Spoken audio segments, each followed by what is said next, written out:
Today, we are putting the Forester to the test as we take on a local trail in the McLean Creek area. This trail is known to test builds and find out what their shortcomings are. And that is exactly what's going to happen as we navigate our way through the mud, off-camber climbs, rocky ledges, and V-notches. In the end, requiring us to break out the winch to get us to the top, rewarding us with some epic views of the surrounding area.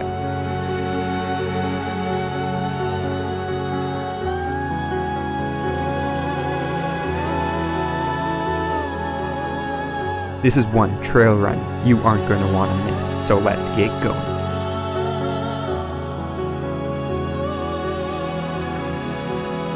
What is up and welcome back everyone. You might recognize this place. This is where we've been doing a lot of our trail runs, or a lot of our harder trail runs with the Subaru Forester. And today is going to be no exception. Today we'll be testing the flat floor off-road built Subaru Forester on one of the hardest trails that I have drove any car on, and we haven't done it in the Forester yet, so we want to see what the Forester is capable of and really test out the Forester and see if we can find its limits. So we're doing what we did actually when Austin Lee got their Gladiator back last year, top of the world. Of course the Gladiator made that look easy. The Forester is going to probably have some struggles, but we're going to get it up there. We got a winch, we can always pull it up if we need to. And then of course we got Austin and his other Jeep too, so he's going to show me what's up and then we're going to try it in the Forester. So let's go ahead and hit the trail. Like many of the trails in the area, we had a short drive on the local gravel road to get to the actual trailhead. So after a little cruise on the road, we turned off and into the trees and onto the trail.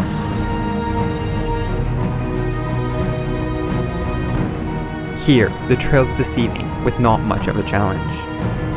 It was fairly well maintained with the occasional puddle and loose off-camber climbs, but nothing the Forester couldn't handle. So we pushed on through the forest. Well, until we reached the first obstacle, a rocky shelf that could easily swallow the Forester if I tried going through the center. Rather than going up the middle, we opted to try to sneak our way through the side, like we've done time and time again. The first attempt put us right back into the center, burying the Forester. So we pushed farther on the passenger side, and with a little bump got the two front wheels over the ledge. We were halfway there. And although sawing the wheel back and forth wasn't getting us anywhere, we gave the rear a little bump and the rest of the car came up and over. And with my foot buried in the accelerator and the open diff spinning the wheels, we pushed forwards to the top.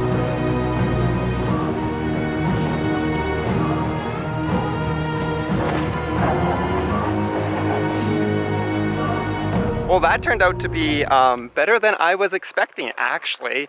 We kind of just figured out our line, and the biggest thing with these Subarus is you gotta make sure you're on a good line. You can't kind of just go straight up it, because if you do, you probably saw what happens. You just won't be able to do it. But these tires, air down, did impressive. I'm loving this setup so far, and as you guys probably heard. But we're gonna now continue on. I do have my tires actually air down to 10 on the rear and 12 on the front, because I don't have my cabinet, so that kind of makes sense. But yeah, check out this view. We're not even at the top of the world yet, and we have this amazing view. So as I said, we'll continue on this trail for a little bit more, and I'll let you know if there's any more. I think there's one more hard like V-notch, but that was like one of the bigger obstacles we had to conquer. So yeah, let's keep on moving.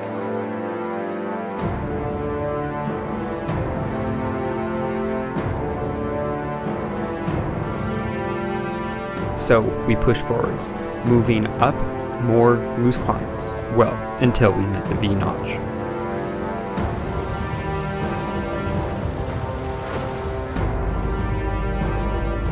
Where we watched Austin completely max out his travel, clearing the ledge situated in the center.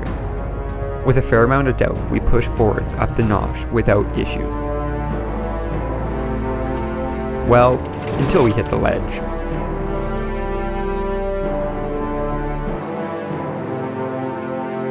This obstacle was by far the worst thing for the Forester. No matter what angle we approached it at, the Forester kept lifting a wheel both in the front and the rear, refusing to let the Forester get any power down. So, after a couple more tries, we decided the best course of action was using the winch.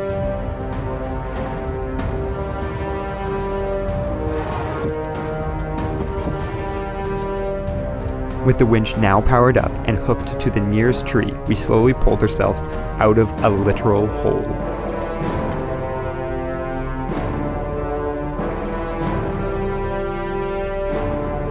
And with about half of the Forester clearing the obstacle, we could actually see what the problem was as the rear driver tire lifted into the air.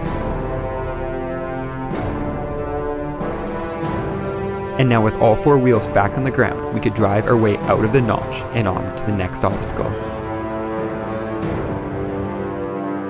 And well, there we go. We had to break out the winch for the V-notch, or the weird, it's kind of a V-notch, but then it's got as you guys saw, like a little diagonal. It's just really funky. And as you guys know, and as we've been seeing through all our journeys, what happens there is a Subaru decides it's going to unload a wheel, and then when it unloads one wheel, as long as you have two good on the front, you're good. But as soon as you unload one on each front and rear, you're done for. So that's exactly what we did. And as you saw, or you might have saw, it's kind of hard to see on the back drivers, we were like 3 feet in the air because of the frame and or how stiff it is and how limited travel I have. So that kind of made it a little bit interesting. But hey, that's why we're out here. This is definitely, like me and Austin were talking, this is definitely considered like a hard trail, especially for one of these. And there's a fair amount of people that honestly don't take their vehicles out here because it is one of the harder trails. So it was cool to be able to do that rock shelf. I honestly thought we might need a winch on that rock shelf, but obviously we didn't, and we just had to winch on the, oh, there we go. We just had to winch on that weird little V-notch thing, which, as we were saying, is to be expected. So, as you see, it's actually fall right now. It's similar to fall. We're getting just late September. It's October 1st today. Keep on saying it's September, but it's actually October. So everything's turning yellow, which is really nice for today's trip. And as you'll see, when we are on the top of the world, you will be able to see the really epic view. So we're gonna continue on. As you can tell right now, the trail isn't bad. And we were just discussing, we probably won't need the winch again. We put it all away before almost electrocuting ourselves with the connection because that popped off. So another thing to fix on the Forester. But yeah, we're just gonna continue on here for a little bit more and end up at the top. I'll let you know if there's anything interesting, but honestly, I think now it's a little more chill of a trail. There's one top shelf that we're not even gonna attempt because the rock ledge is taller than my front bumper.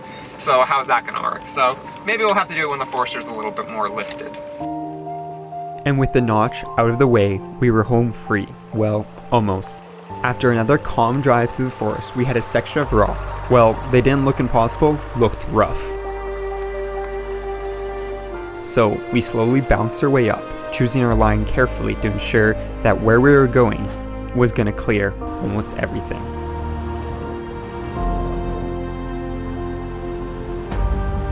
And well, after that, it was a short drive around the famous rock ledge and through the forest and up the last little climb.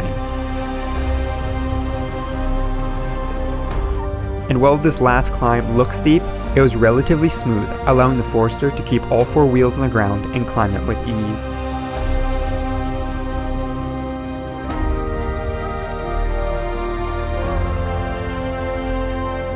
We finally made it to the top of the world.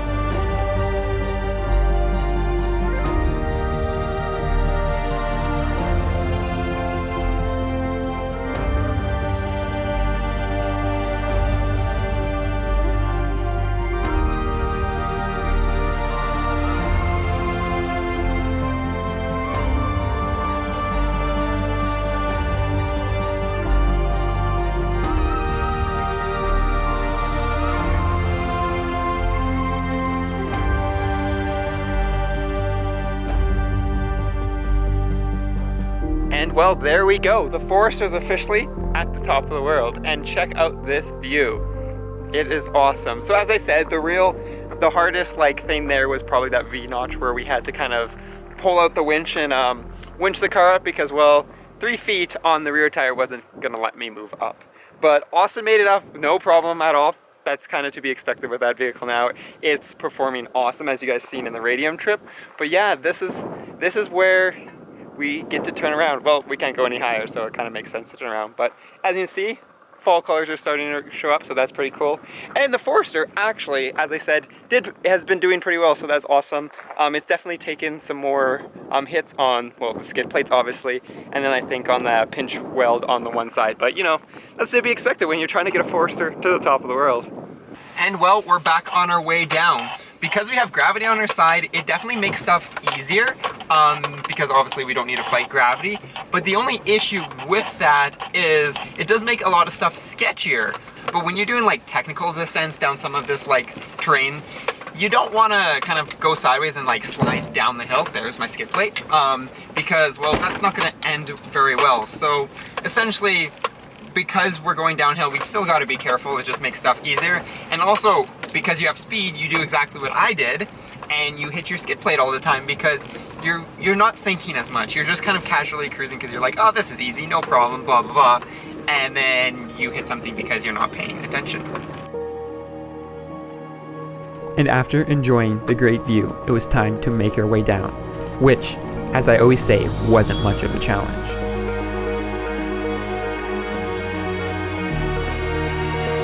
But it did make for an interesting ride as we carefully dropped down the rock ledges, and in case of the V-notch, lifted the rear tires.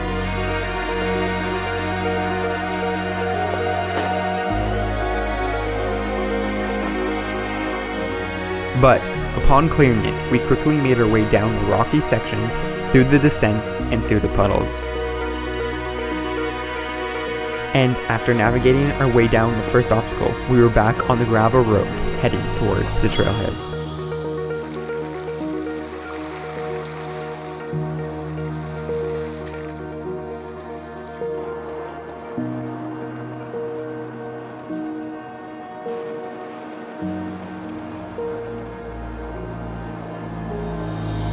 And, well, there we go. We are aired up and off the trail. So the Forester has officially done top of the world. As you can see, and as I mentioned, it's a little bit sketchy, some of that downhill stuff, but you just got to be careful and know what to do if it starts to go away from you. But it made it down, no problem. I definitely hit that bumper more than I thought I would. I thought I'd be hitting the skid plate more, but I actually didn't, so that's good to know. Anyways, that's going to be it for this episode of the Off-Road Forester. As you guys know, built by Flat 4 Off-Road, so if you're looking for some parts or something, reach out to me in Austin and we can get you set up. But that is going to be it for today's episode, so until next time, peace out and stay humble.